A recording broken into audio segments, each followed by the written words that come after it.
ಅವರು ಸದನಕ್ಕೆ ತಪ್ಪು ಮಾಹಿತಿ ಕೊಟ್ಟಾರೆ. ಏನು ಈ ಭಾಗ್ಯಲಕ್ಷ್ಮಿ ಯೋಜನೆ ಏನೈತಲ್ಲ, ಅದನ್ನ ಎಲ್ಲಾನು ನಾವು ಕೊಟ್ಟಿವಿ ಅಂತ ಅವರು ರಿಪೋರ್ಟ್ ಕೊಟ್ಟಿದ್ದಾರೆ. ಆದರೆ ಫೆಬ್ರವರಿ ಮಾರ್ಚ್ ಇವತ್ತು ಏನು ಹೆಣ್ಮಕ್ಳಿಗೆ ಹೋಗ್ಬೇಕಾದಂಥ ಹಣ ಹೋಗಿಲ್ಲ. ಅದಕ್ಕೇ ನಮ್ಮ ಮಹೇಶ್ ತೆಂಗಿನಕಾಯಿ ಅವರು ಪ್ರಸ್ತಾಪ ಮಾಡಿದ್ರು, ಸರಿಯಾಗಿ ಉತ್ತರ ಕೊಡಲಿಲ್ಲ. ಮತ್ತೊಮ್ಮೆ ಅದೇ ಪ್ರಶ್ನೆಯನ್ನು ಮಹೇಶ್ ತೆಂಗಿನಕಾಯಿ ಅವರು ಕೇಳಿದ್ರು. ಅವರು 2 ದಿವಸದಿಂದ ವಿಧಾನಸಭೆಗೇ ಬಂದಿಲ್ಲ. ಇದು ಒಬ್ಬ ಸಚಿವರು ಜವಾಬ್ದಾರಿ ಇದ್ದವರು ಸದನಕ್ಕೆ ಸರಿಯಾಗಿ ಉತ್ತರ ಕೊಡೋರು. ಈಗ ಅವ್ರು ಸಿಗ್ಬಿದ್ದು ಬಿಟ್ಟಾರೆ, ನಾವು ಕೊಟ್ಟು ಬಿಟ್ಟಿವಿ ಅಂತೇಳಿ. ಅದು ಒಂದೇ ಜಿಲ್ಲೆದು ಕೇಳಿದ್ರು. ಈಗ ಅವರಿಗೆ ಎಲ್ಲ ಕಡೆ ಎಲ್ಲ ಅಧಿಕಾರಿಗಳು ಇನ್ಸ್ಟ್ರಕ್ಷನ್ ಕೊಟ್ಟಾರ, ಮಹೇಶ್ ತೆಂಗಿನಕಾಯಿ ಅವರು ಯಾವುದೇ ಇದನ್ನು ಮಾಹಿತಿ ಕೇಳಿದ್ರು ಕೊಡಬೇಡ್ರಿ ಅಂತೇಳಿ. ಆದರೂ ಅವರಿಗೆ ಒಂದು 4-5 ಜಿಲ್ಲೆದು ಸಿಕ್ಕಿದೆ. ಫೆಬ್ರವರಿ ಮಾರ್ಚು ಅದೇನು ಹಣ ಬಿಡುಗಡೆ ಆಗಿಲ್ಲ, ಅದನ್ನು ಜಂಪ್ ಮಾಡಿದ್ದಾರೆ. ಇಲ್ಲ, ರಾಜ್ಯಾಧ್ಯಕ್ಷರು ನಾಪತ್ತೆ ಆಗಿದ್ದಾರೆ, ಲಕ್ಷ್ಮೀ ಹೆಬ್ಬಾಳ್ಕರ್ ನಾಪತ್ತೆ ಆಗ್ಯಾರ, ಇಬ್ಬರು ನಾಪತ್ತೆ ಆಗ್ಯಾರ.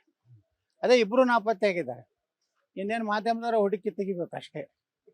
ನಿಮ್ಗೆಲ್ಲ ದಿಲ್ಲಿ ವರದಿಗಾರರು ತಿಳಿಸ್ರಿ, ಯಾವ ಹೋಟೆಲ್ದಾಗ ಅದಾರ, ಏನು ಮಾಡ್ಲಕತ್ತಾರ, ಯಾರನ್ನ ಭೇಟಿ ಆಗ್ಬೇಕತ್ತಾರ. ಯಾಕಂದ್ರೆ ಇಡೀ ದೇಶನಾಗ BJP ಎಲ್ಲ ರಾಜ್ಯಾಧ್ಯಕ್ಷರ ಘೋಷಣೆ ಆಯಿತು, ರಾಷ್ಟ್ರೀಯ ಕಾರ್ಯನಿರ್ವಾಹಕ ಅಧ್ಯಕ್ಷರದ್ದು ಘೋಷಣೆ ಆಯಿತು. ಅದು ಕರ್ನಾಟಕ ಆಗಲಿಲ್ಲ. ಅಂದ್ರೆ ಕರ್ನಾಟಕದಲ್ಲಿ ಎಷ್ಟು ಪವರ್ಫುಲ್ ಇರಬೇಕು ರಾಜ್ಯಾಧ್ಯಕ್ಷರು ಅನ್ನೋದು ಸಂದೇಶ ಅಷ್ಟೇ. ತಪ್ಪೇನೈತ್ರಿ? ನಾವು ಮಹಾತ್ಮ ಗಾಂಧಿ ಸಹಿತ ರಾಮನೇ ಎತ್ತಿದ್ರು. ಏನು ಸೋನೆ ಎತ್ತಿದ್ರೇನ್ರ? ರಾಮನೇ ಎತ್ತಿದ್ರು. ಹಿಂಗಾಗಿ ರಾಮನ ಹೆಸರು ತಂದಿದ್ದೇನು ತಪ್ಪಲ್ಲ.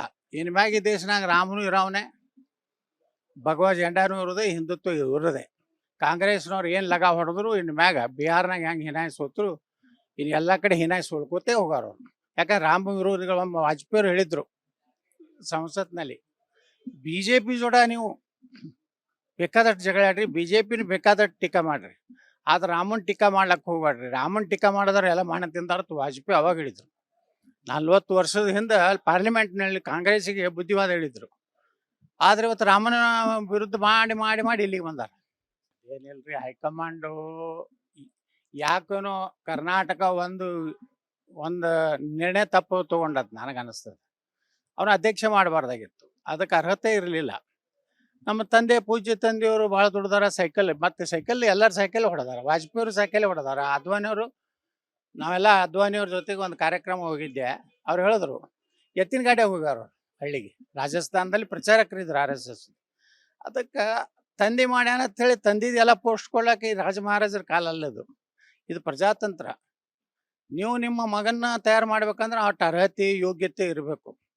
ಆ ಅರ್ಹತೆ ಯೋಗ್ಯತೆ ಇಲ್ಲಾರ್ದವ್ರು ಸುಮ್ಮನೆ ನನ್ನ ಹಿಂದೆ ಲಿಂಗಾಯತರು ಅದಾರೆ, ನಾ ಹೋಗ್ಬಿಟ್ರೆ BJP ಮುಗಿತದ ಬ್ಲ್ಯಾಕ್ ಮೇಲ್ ಮಾಡ್ಕೊತ 2 ದಿವಸ ಹೋಗೋರು. ಈಗ ಅದು ಕಾಲ ಹೋಗೈತಿ. ಈಗ BJPಗೆ, ಈ BJPಗೆ ಬೇಕಾಗಿದ್ದು ಹಿಂದುತ್ವ ಬೇಕಾಗಿದೆ. BJPಗೆ ಬೇಕಾದದ್ದು ನಾನ್ ಅಡ್ಜಸ್ಟ್ಮೆಂಟ್ ಲೀಡರ್ ಬೇಕಾಗಿತ್ತು. ಇವರು DK ಶಿವಕುಮಾರ್ ವಿರುದ್ಧ ಮಾತಾಡೋ ಧೈರ್ಯ ಇಲ್ಲ, ಸಿದ್ದರಾಮಯ್ಯ ವಿರುದ್ಧ ಮಾತಾಡೋ ಧೈರ್ಯ ಇಲ್ಲ. ಇವ್ರು ಏನೇ ಮಾತಾಡಕ್ಕೆ ಹೋದ್ರೆ ನಿನ್ನ ಫೈಲ್ ತೆಗಿಲ್ಲ ಅಂತ ಕೇಳ್ತಾನೆ DK ಶಿವಕುಮಾರ್ ಓಪನ್ ಸದನದಾಗ. ಹಿಂಗಾಗಿ ಮಾತಾಡೋದಿಲ್ಲ ಅಂದ್ಮ್ಯಾಗ ಯಾಕೆ ಉಳಿದಿರತ್ತೆ. ಈಗ ನನಗೂ ಮಾತಾಡಕ್ಕೆ ಬಂದ DK ಶಿವಕುಮಾರ್, ನಿನ್ನಂಥವ್ರಿಗೆ ಯಾವ ಅನ್ಸೋದಿಲ್ಲ ಮಗನೇ, ನಾನು ಉತ್ತರ ಕರ್ನಾಟಕದವನಿನ ಅಂತ ಹೇಳಿ. ಇಲ್ಲಾಂದರೆ ಇವ್ರು ಹಿಂಗೆ ಧಮಕಿ ಕೊಡ್ತಾರೆ ನಮಗೆಲ್ಲ. ನನಗೂ ಧಮಕಿ ಕೊಟ್ಟರು. ನನಗೆ ಕೋರ್ಟ್ನಾಗ, ನಾನು ಒಂದು ಕೋರ್ಟಿಗೆ ಜನಪ್ರತಿನಿಧಿ ಕೋರ್ಟಿಗೆ ಹೋಗಿದ್ದೆ. ಕೆಲವೊಂದು ಗುಂಡಾಗಳನ್ನ ಕಳಿಸಿದ್ರು ನನಗೆ ಅಟ್ಯಾಕ್ ಮಾಡ್ಲಿಕ್ಕೆ. ಅದು ಪೊಲೀಸರಿಗೆ ಮಾಹಿತಿ ಸಿಕ್ತು. ಪೊಲೀಸರು ಏನು ಮಾಡಿದ್ರು, ಓಪನ್ ಕೋರ್ಟ್ನಾಗ ಜಡ್ಜ್ ಮುಂದೆ ನಿಂತಾಗನೇ ಬಂದು ಒಬ್ಬ ಪೊಲೀಸ್ ಅಧಿಕಾರಿ ನನ್ನ ಪಕ್ಕ ನಿಂತು. ಯಾಕೆ ನಿಂತ ನನಗೆ ಗೊತ್ತಾಗಲಿಲ್ಲ.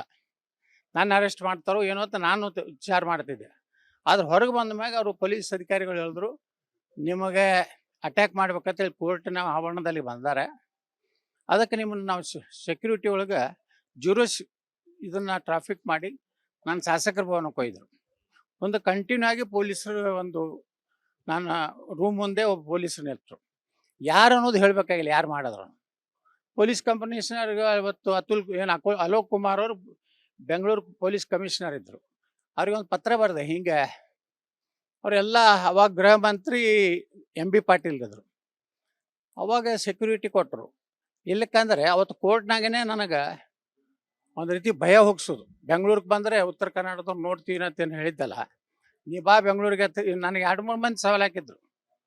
ನಾ ಹೇಳಿದ್ದೆ ಅವರಿಗೆ, ನಿಮ್ಮ ಮನೆಗೇನೆ ಬರ್ತೀನಿ, ಮತ್ತೆಲ್ಲಿ ಹೋಗೋದಿಲ್ಲ, ನೀವು ಏನು ಮಾಡ್ತೀವಿ ನೋಡೋಣ ಅಂತ. ಹಂಗೆ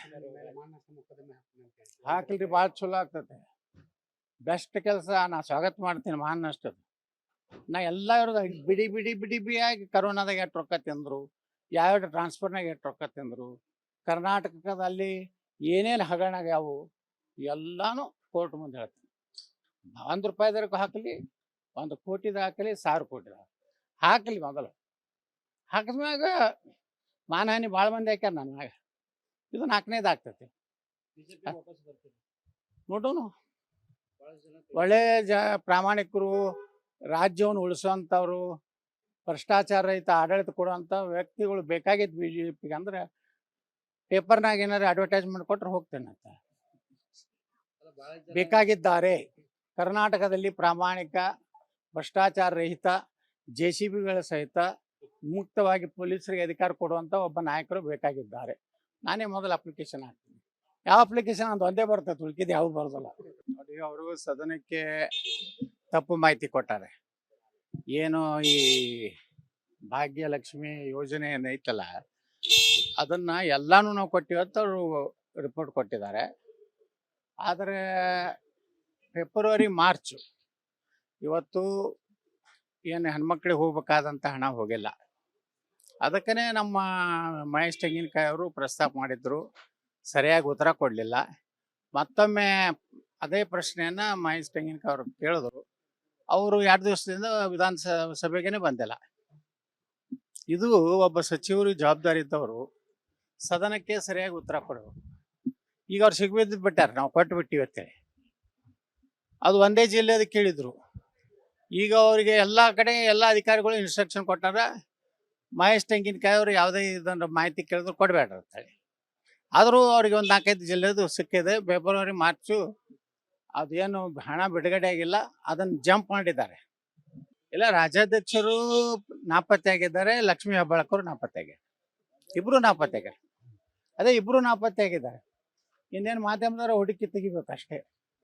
ನಿಮ್ಮೆಲ್ಲ ದಿಲ್ಲಿ ವರದಿಗಾರರು ತಿಳಿಸ್ರಿ, ಯಾವ ಹೋಟೆಲ್ದಾಗ ಅದಾರ, ಏನು ಮಾಡ್ಲಕತ್ತಾರ, ಯಾರನ್ನ ಭೇಟಿ ಆಗ್ಬೇಕತ್ತಾರ. ಯಾಕಂದ್ರೆ ಇಡೀ ದೇಶನಾಗ BJP ಎಲ್ಲ ರಾಜ್ಯಾಧ್ಯಕ್ಷರ ಘೋಷಣೆ ಆಯಿತು, ರಾಷ್ಟ್ರೀಯ ಕಾರ್ಯನಿರ್ವಾಹಕ ಅಧ್ಯಕ್ಷರದ್ದು ಘೋಷಣೆ ಆಯಿತು.